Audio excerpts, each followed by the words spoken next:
I want to talk to you today about the difference between working on your business and working in your business, because I talk to loads of people who say, oh, I really want to spend more time working on my business. And it's what all the business books and all the business gurus tell us, is you must spend more time working on your business and less time working in it. Yes, it makes absolutely logical sense when you talk about it like that.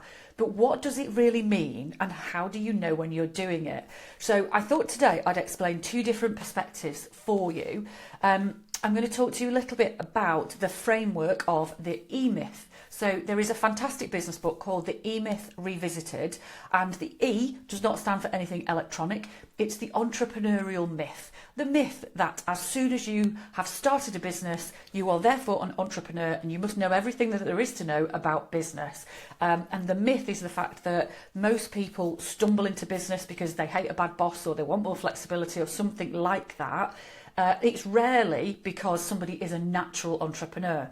However, there is definitely an element of needing to harness your entrepreneurial spirit in a strategic sense if you really want to grow your business.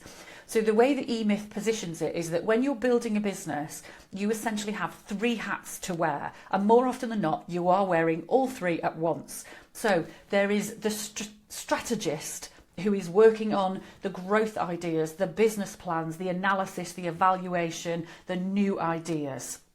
There is the manager at the mid-level who is looking at things like streamlining, at implementing processes, at quality control, at making sure that the service is done right. They're looking for regular improvements, refining of services, how to do things in better, easier, more efficient ways. And then we have the technician, and the technician is the person doing the work. So they are the person who writes the plans, they're the person who delivers the coaching, they're the person who creates the designs, who does the actual work that is created for your customers. So what most people find is that they end up very much stuck in that technician mode, because the technician bit is what actually brings the money into the business. That's the bit where you're delivering work to customers who then pay you so you can pay your bills. So it's really, really easy to get stuck in that technician mode. But when you do that, nobody's looking at that level of how do we improve, how do we streamline, how do we get more effective?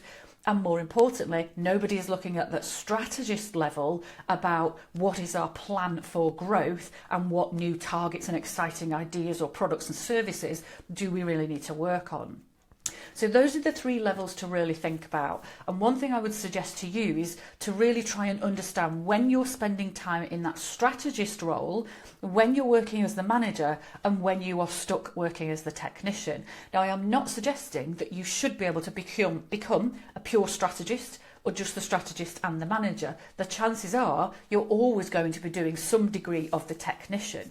But as you're looking to grow your business, the ideal scenario is that you reduce the amount of technician work you're doing, you bring in more managerial level and more again of the strategist.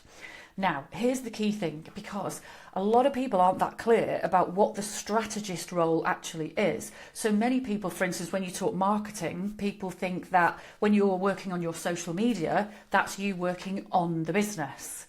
I hate to tell you, but it's not. If you're actually talking about your marketing plan, if you're working on getting clearer about your ideal client, if you're working on analysing exactly where that client is and how to connect with them and what their issues are, then you're in the strategist area. If you are writing your social media posts or creating the images, then you're implementing the strategy. So that is very much the technician role. If you're thinking about new processes, and then if your consideration is around, as we grow and expand the team or expand our customer base, what kind of systems will we need in place? What kind of technology will we need?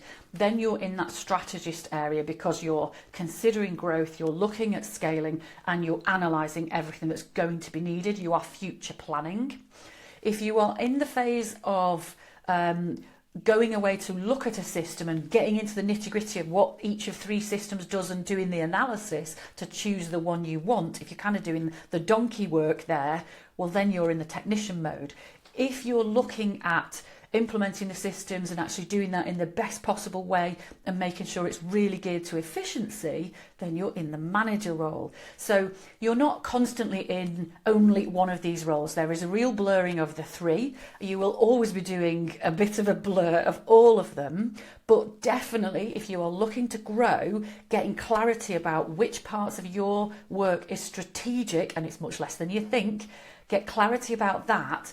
And then the really, really key thing is to block out time diligently and religiously into your diary. So put some time into your diary every single week to work on the strategy, and also have some time in your diary every single week to work on implementing the strategy. So those two things become less blurred. Both of them get the right level of attention, and you are constantly focusing on growth in your business. If you need more help with that, this is exactly the stuff I help with. So get in touch with me at tayloreat.co.uk and let's chat about how I can help you.